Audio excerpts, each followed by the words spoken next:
Search and rescue missions are also going on in KZN following these floods, and we're seeing more NGOs joining in to assist wherever they can. My colleague, the senior reporter Dasen Thathiah, joining us now live from Pietermaritzburg. Earlier, he spoke to the family of a K9 police officer who lost a life while searching for flood victims. He finds himself there still on the ground at the home of Sergeant Busi Mjwaha.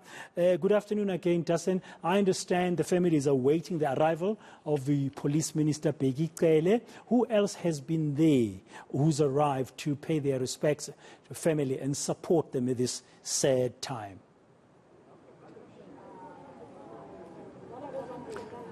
Yeah, Bradan, it's an absolutely devastating time, and as I was mentioning to you earlier, there are a number of people that have already come through to pay their respects.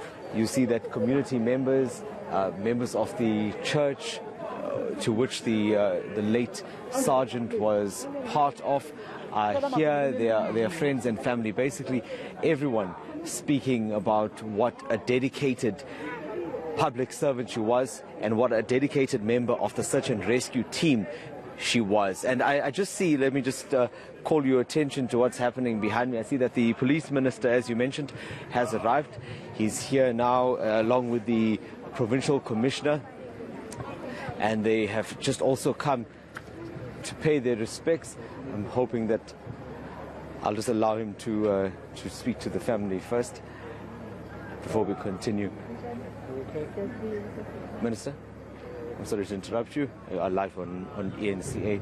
Perhaps just before you go in, your initial response to the passing of Sergeant Mjwaha.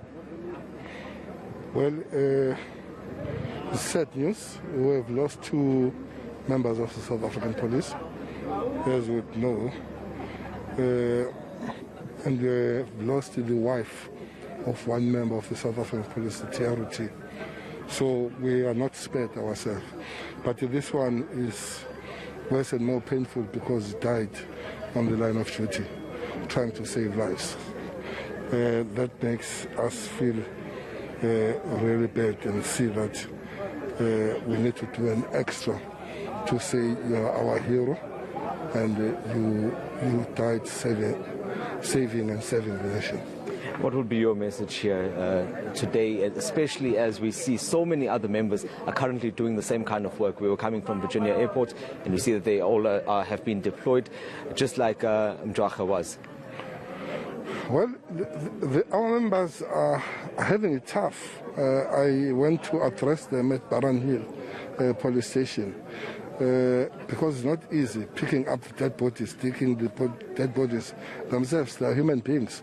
At a certain given time, they feel that they are not just dealing with the stones and people that don't live. So it will be important.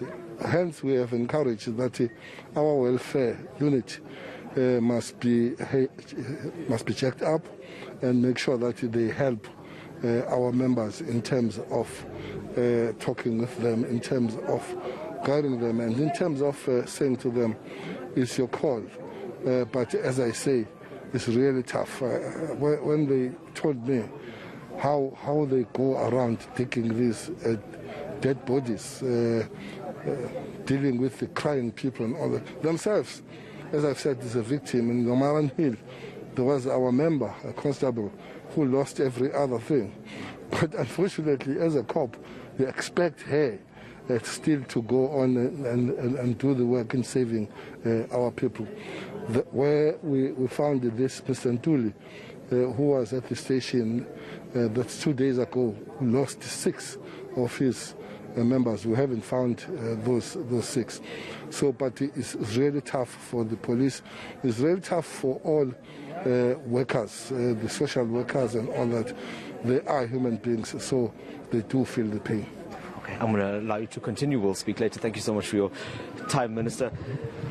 Bradan, I'm just going to allow this delegation to continue. They're going in to see the family now, obviously to pay their respects. You hear there that the minister He's speaking quite somberly about what's been happening, the fact that the SAPS themselves are not immune to what's happened in the province, and they've also been affected. And despite that, they continue with this work that they are doing to try to bring closure to some of the families that are missing their loved ones, that number being around 60 at the moment, unaccounted for. Many families sometimes waiting on the river banks, hoping that their loved ones are washing up. So it's a truly tragic time for the province. They are relying on all of the resources that they can get from outside the province. Those are the volunteers as well that are coming in, and members of basically anyone that has this kind of specialized skill that is able to perform this work. They've been roped in to try to assist. But it's very clear that by the extent of the disaster that we are facing in the province, that even all of those people are just not enough at this point, considering the vast area that they need to cover. At the same time, there are families that are desperate. They are wondering when they'll be reached. And I think, as I said before, especially when you see something like this and you see a member passing away in the line of duty, it really brings home the point of what they go through to ensure that those families have closure, to rescue people and put their own lives at risk at the best of times. And in this case, unfortunately, it's how the sergeant passed away, putting her own life at risk to try to recover the bodies of 3 people that had gone missing here in Pietermaritzburg. Yeah, I see the Provincial Police Commissioner, Nhlanhla Mkhwanazi, is also there at the home of the late Sergeant Busi Mjwara. The Minister really there being at pains to explain that the police are also human beings, and it's also a tough task for them to be going around picking up bodies of the flood victims everywhere.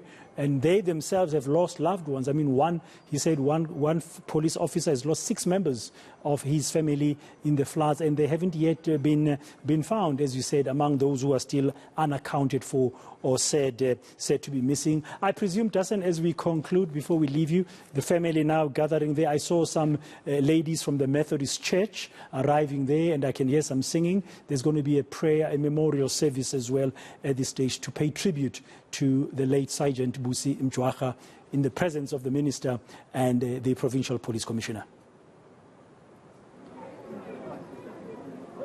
Definitely, and yes, which you'll see now, they've all gone into the home. The church, as I mentioned, that Sergeant Mjwara belonged to as well.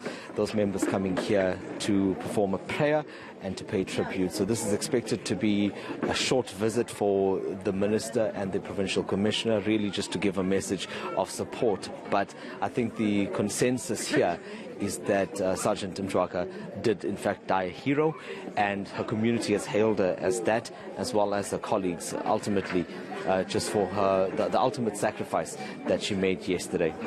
Thank you very much, Dasen Thathiah. We'll have to leave you there, and I'm sure you'll pick it up later on at the end.